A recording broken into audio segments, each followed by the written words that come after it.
Ladies and gentlemen, grab your seats and buckle up because what we witnessed on the basketball court demands our undivided attention. Caitlin Clark just stepped back onto the hardwood and delivered a performance that sent shockwaves through the entire basketball universe. This wasn't just a scrimmage. This wasn't just practice footage. This was a statement, written in bold letters and underlined 3 times, sent directly to every single person who ever doubted whether the Indiana Fever Guard had what it takes to dominate at the professional level.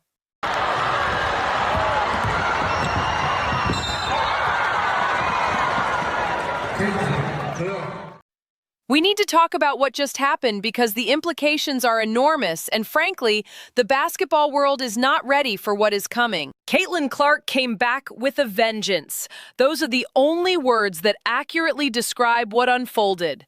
After months of speculation, after endless debates in comment sections and sports talk shows, after critics lined up to proclaim that the transition to professional basketball would humble her, that the physicality would break her, that the speed of the game would expose her limitations, Caitlin Clark walked onto that court and systematically dismantled every single narrative that had been constructed against her. Let that reality settle in for a moment. Consider all the noise we have heard over the past several months. Consider the analysts who said she would struggle. Consider the talking heads who predicted she would be washed. Consider the social media critics who took shots at her game, her conditioning, her ability to perform under pressure at the highest level. All of that doubt, all of that negativity, all of that skepticism, it evaporated the moment she touched the basketball. What we saw was nothing short of revolutionary. I have been watching basketball for a very long time, and I am telling you right now, this performance belongs in the conversation with the most impressive displays of determination and skill we have ever witnessed. Some people are making comparisons to Michael Jordan's flu game, and while that might sound hyperbolic, the essence of the comparison holds weight. This was a player stepping up when it mattered, silencing every critic and putting the entire league on notice. And here is the part that should terrify every opponent on the Fever's schedule next season. She only played 19 minutes. 19 minutes to completely shift the narrative. 19 minutes to remind everyone why she was the most electrifying player in college basketball history. 19 minutes to demonstrate that the hype was not manufactured, it was understated. Think about what that means for a full 40-minute game. Think about what happens when she gets extended run against starting lineups, when she has the ball in her hands, orchestrating the offense for entire quarters. If she can produce this level of impact in limited action, the ceiling for her performance over a full game is almost incomprehensible. We are talking about a player who could average numbers that rewrite the record books. Whitlock, who has been vocal about various aspects of professional basketball, recently weighed back in on the Caitlin Clark phenomenon. Caitlin Clark was back. She hit 4 or 5 from 3 points, 17 points, 12 assists. Team USA versus Senegal. They did this woke garbage. They didn't start Caitlin Clark. They started an all-black lineup. They didn't start Paige Beckers either. It's a joke, but Caitlin Clark was their best player. She wasn't their leading scorer, but she was their best player. And I have to say that I take a little sip of Caitlin Clark, and I think I'm drunk again. I'm She's the best playmaker in women's basketball history. I'm in love again. All it took was 4 or 5 from 3, and I'm drunk again. He admitted on his show Fearless that watching her play had rekindled his enthusiasm. He confessed to being intoxicated by her brilliance on the court, and while he did not go as deep into the analysis as some observers might have hoped, his acknowledgement of her talent represents a significant data point. When commentators across the ideological spectrum start gravitating toward the same conclusion, when people who rarely agree on anything find common ground in their appreciation of an athlete, that tells you something profound about the caliber of player we are discussing. The invitation has been extended for more collaborative coverage, for debates and discussions about Caitlin Clark's impact on the league. These conversations matter because they help shape public perception and generate the kind of attention that translates into viewership, merchandise sales, and overall growth for women's basketball. The more prominent voices that join the chorus singing Caitlin Clark's praises, the harder it becomes for anyone to dismiss her significance. Now we need to address the elephant in the room, and that elephant is named Stephanie White. The Indiana Fever head coach finds herself in an incredibly precarious position, and the pressure is about to become unbearable. Remember, this is the same coach who declared publicly that this was Kelsey Mitchell's team. This is the coach who said the offense would be centered around Kelsey Mitchell. That statement made sense in a certain context. Kelsey Mitchell is a talented player who has been with the franchise and deserves respect. But what Caitlin Clark just demonstrated on that basketball court changes the entire calculus. You cannot watch that performance and then turn around and claim that anyone other than Caitlin Clark should be the focal point of the offense. The math does not add up. The logic does not hold. When you have a generational talent capable of taking over games in ways that transcend normal basketball analysis, you build your entire system around that player. You put the ball in her hands and you let her create. Stephanie White is in a pickle, and it is a pickle of her own making. The declarations about team hierarchy that may have seemed reasonable months ago now appear short-sighted. The questions about how the Fever will utilize Caitlin Clark next season are no longer hypothetical discussions for podcast debates. They are urgent operational concerns that will determine whether this franchise maximizes its championship window or squanders the greatest opportunity in its history. The coaching staff needs to come prepared with serious game plans. We are talking about clipboard ready, papers organized, and schemes that put Caitlin Clark in positions to dominate. These need to be championship caliber plays designed specifically to leverage her unique abilities. Half measures will not be acceptable. The standard has been set, and anything less than full commitment to maximizing Caitlin Clark's potential will be viewed as organizational failure. And while we are discussing missed opportunities, we need to revisit what happened during the Las Vegas Aces playoff series. There was controversy surrounding Caitlin Clark's availability during those games. Reports circulated about injuries, about groin issues and ankle problems. The official narrative suggested that she was not healthy enough to perform at her peak level. But here is the uncomfortable question that needs to be asked. If Caitlin Clark had been playing during that series, if she had been given the minutes and the opportunity to perform, if this version of Caitlin Clark had been on the floor against Minnesota and Las Vegas, would the Indiana Fever be defending champions right now? Based on what we just witnessed, based on the level of play she demonstrated in limited action, the answer might very well be yes. That is a painful realization for Fever fans to process.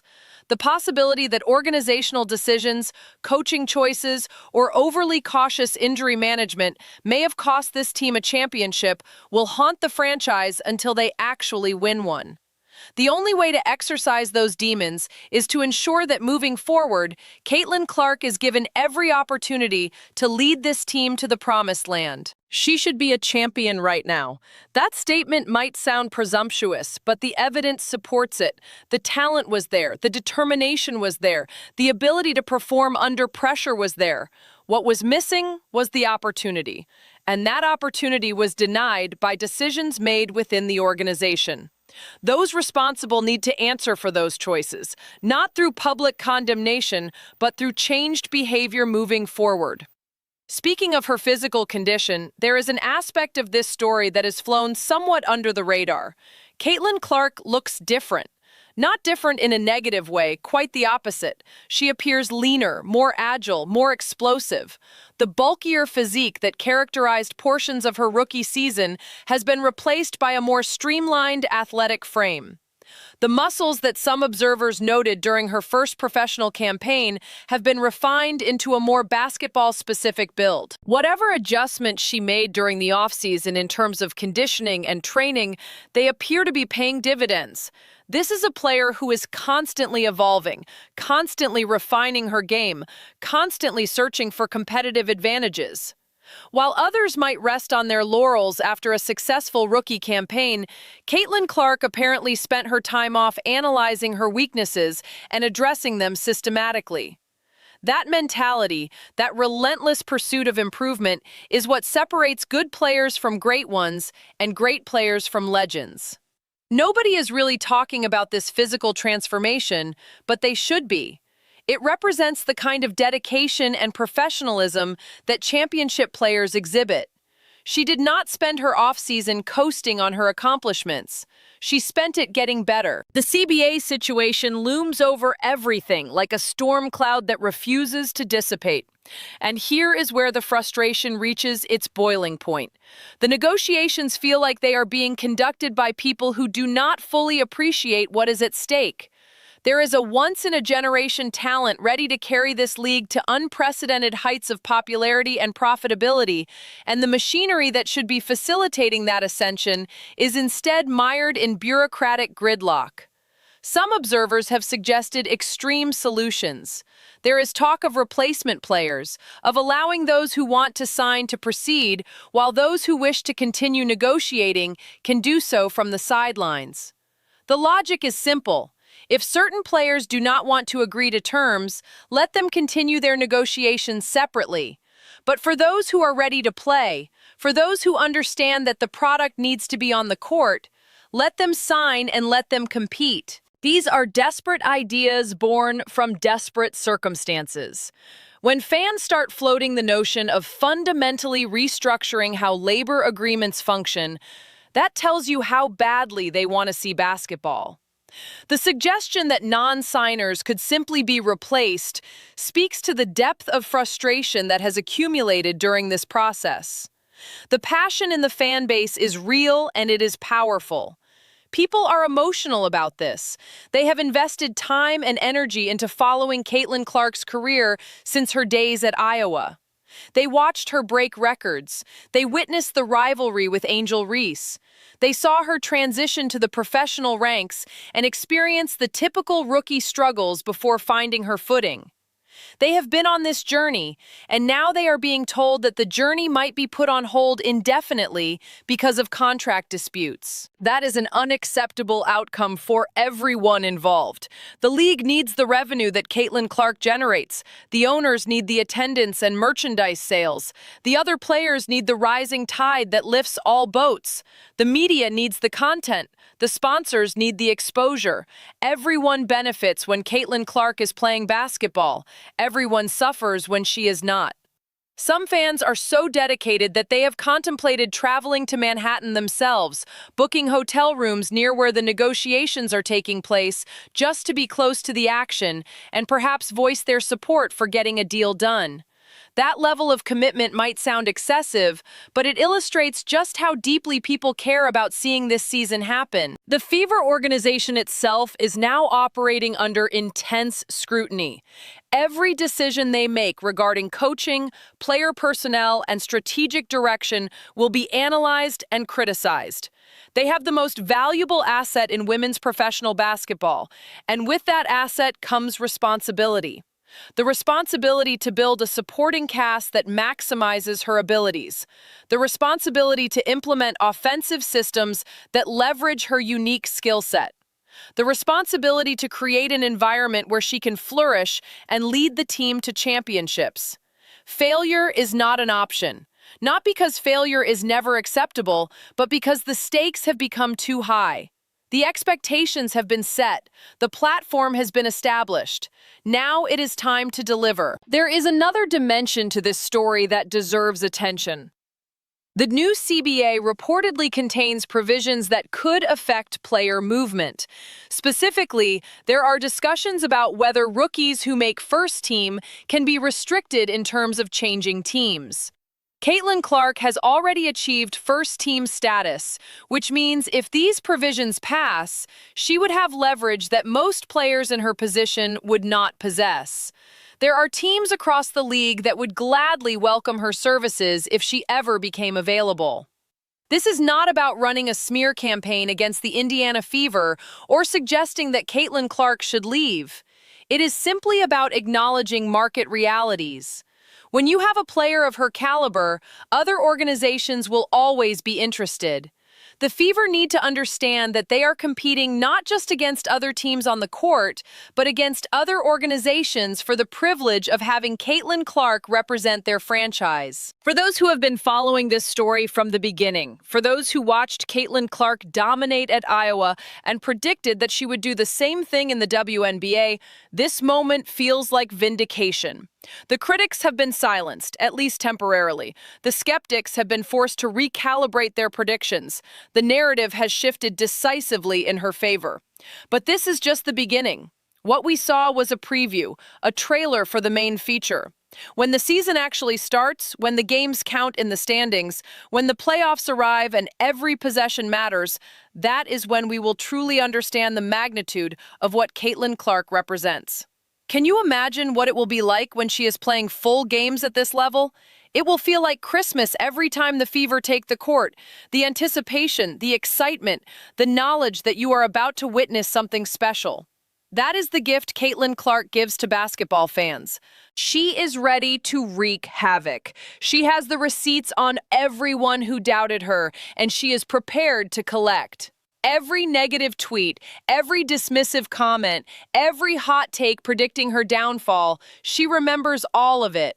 Those receipts are archived, cataloged, and ready to be redeemed through dominant performances on the basketball court.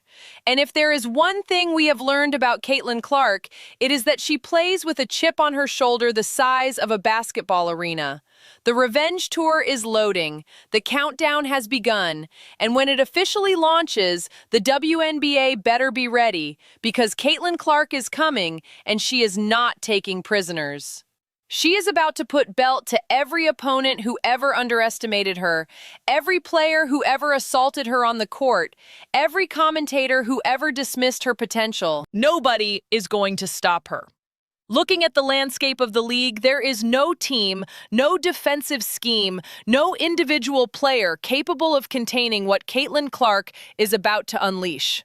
She is on a mission, and that mission involves proving that she is not just a good player, not just a great player, but the defining figure of her generation. Get the deal done. Sign the papers. Stop the negotiations theater. The fans have spoken, and their message is crystal clear. We want basketball. We want Caitlin Clark, and we want it now. The time for talking has passed. The time for playing has arrived.